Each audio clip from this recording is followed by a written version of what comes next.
replay, just see what happened here. Bargwanna gets very wide at turn 3. That's a terrible place to be out in the kitty litter there. And that previously was a clump of tea trees. Had they been there now, Jace would be in a lot more strife than he is. Can he get out of that bog? Oh, no. Rat. Paul Radicic has been dispatched. Something has happened here. This is on the run up to Lukey Heights. Well, hell breaking loose here as the field tries to gather themselves up. Of course, all these off-track altercations are going to drag a bit of dirt and garbage onto the track.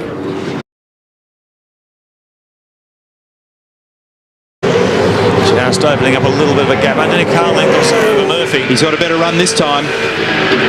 Oh! And he's had enough of waiting. Thank you, I'll take that. Radicic goes up the inside. Maximum intimidation from the Kiwi. Look at it. Wow. Wow. Todd Kelly. That's a monster.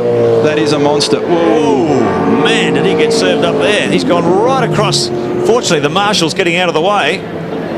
Still begs the question why people hang over those fences. Yeah. Oh, what a hit.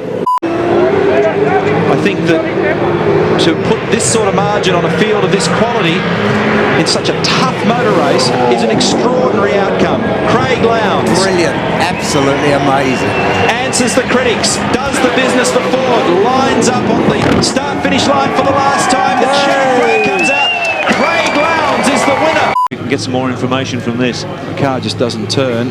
Oh, steering. Look, it's dead straight. It's steering arm or something.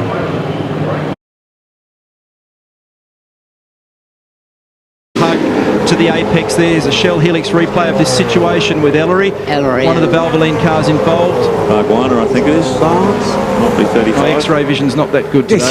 Here's a replay of what happened. Oh, no. Ingle up inside. Yes, it is. Russell Ingle gets halfway down the outside of Jason Bargwanna. Leaves his signature in the door. Here's another view of that. And Parks comes off second best. A fabulous moment. What a place to do it. Toughest circuit in the country to pass. And Stephen Johnson's going to draw first blood. Great stuff. That's really good. Yeah, terrific drive from Stephen Johnson, who takes the checkered flag. It's a Shell Ford win. It's a Ford 1-2. Lowndes in behind in the Gibson Motorsport car. They're running back in 11th at the moment. Let's have another look at a Bernard. Shell Helix replay. He's having a terrible season, isn't he? They did a fantastic job to get that car out because it was very badly damaged.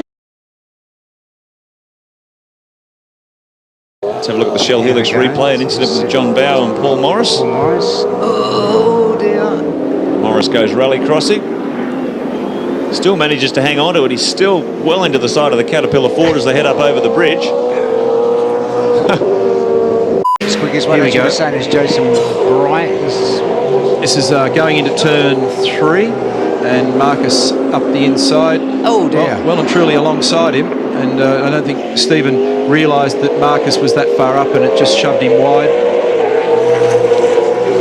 He left room for him, and then bang. Actually, they sort of interlocked front wheels, which was the reason for that little awkward moment, and Stephen heading off to the kart track there for a moment. These guys are doing 10-6 and 10-8. What have we got going on here? Who's that? That's Glenn.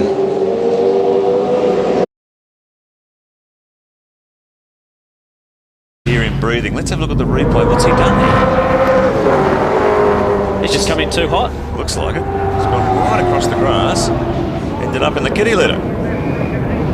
He's come in simply too hot on pit road. Oh no, it's That's up on top of the mountain. I think that's just coming over McPhillamy Park. Oh, problems here for Larkham. Is that the Gibson car? That's Lowndes. Lowndes is in the wall. No. Lowndes has gone into Forest Elbow. Look at that. On the exit to Forest Elbow. Can you believe it? The race leader. And that is not the first time that's happened to Neil Crompton. When he and Wayne Gardner were leading before, that's exactly where they crashed out. They're going off everywhere. That's a Ricky Adello Nash entry. Safety car is on the circuit, not surprisingly. Now, Craig Lowndes has gone into a tyre barrier there. He hasn't hit the concrete, I don't think. He's just dislodged. Oh!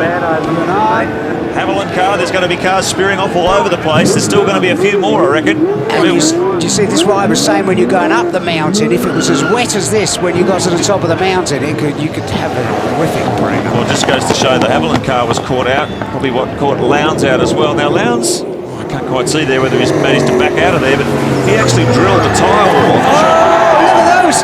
Now that is, they're going thinking, oh, well, he's going that speed, so I can go that speed, and both go off together. On. This is where the action is. These two Fords fighting it out right down to the close of play. 0.72 of a second it was last time across the straight. The awkward part is if he can get to the back of him, where does he get by without going onto a greasy bit of road to try and do it? I'd say at the end of the back straight if he gets a really good run out of this here. He certainly appears to have slightly better traction than Marcus.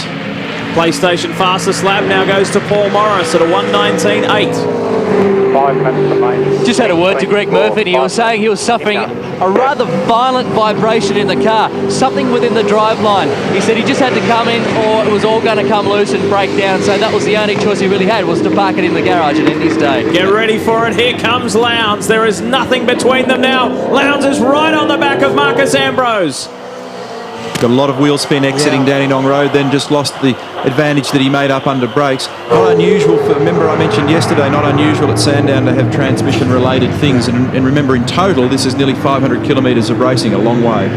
4 laps remaining for race leader Marcus Ambrose. He's got Craig Lowndes filling his mirrors left, right and centre as they come down the main straight in front of the grandstand. Who's going to win this? Lowndes sets up for a pass on the inside. Not quite close enough. Ambrose goes a little bit deeper under brakes. So Lowndes pulls the nose of the Ford back in. He's going to try again later on.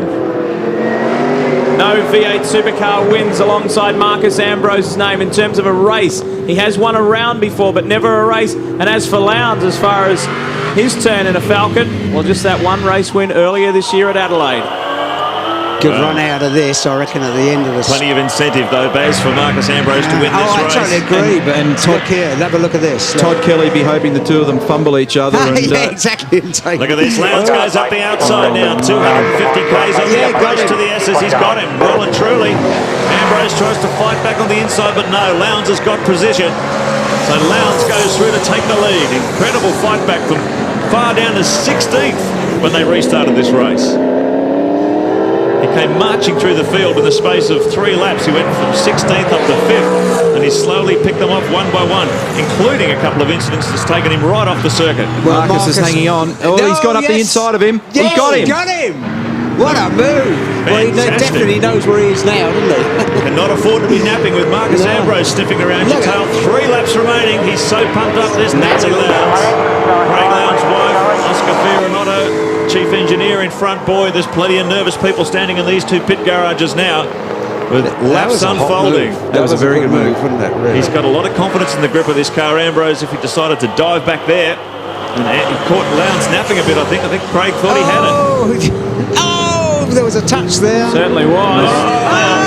Go. Tries to go up the inside, does go up the inside. Now back in front in the Gibson Motorsport Ford. Watch Ambrose respond. Meanwhile, it's looking good for this man. Once you reach a certain level, Mark, and there's probably 15 or more guys out there that are at or very close to the highest racing car level in the world, and it really gets down to the machinery around you and the group of people that you work with and how you maximise every element of performance of the car. And at any different point you can study this championship and you'll look at different drivers and teams have had some shockers here and there. But if you get all the numbers right and get the car set up well, then away you go. 1 lap to go. Talking about having a car wrapped around you, you've just been happy to have a car wrapped around you. Yeah, I don't like this. It's stressful. This is it. 1.6 seconds the margin. That's going to be tough for the Pertec Ford to catch up. Kelly remains third, but Lowndes, what a drive. He's come from behind pretty much all weekend. The first race started 14th, finished second. Strong result in the second as well. I think all 3 of these guys deserve reward today because all 3 of them have done a great job. We've seen some great passing moves, tremendous car control, and they've pressed on as though it was a dry race and used everything that the car had to offer. We've had some really good races here this weekend, haven't we? Very much so. Excellent. Good format, good distance. Oh, look at challenging Kelly. enough, and look at this. Kelly is not happy to settle for third on the final lap. Pressuring Ambrose. We are nearing the end of the V8 Ultimate. And it's been it's been a challenging year for Craig Lowndes. Somebody off on the outside down there. I think it might be Stephen Richards. Parked in the sand. So a tough race for both FTR Falcons. You have to feel a little sorry for Marcus Ambrose that he's not going to get his maiden V8 Supercar win. But for Craig Lowndes, he's endured it and he wins the final race of 2001. Ends the year on a high note for Gibson Motorsport.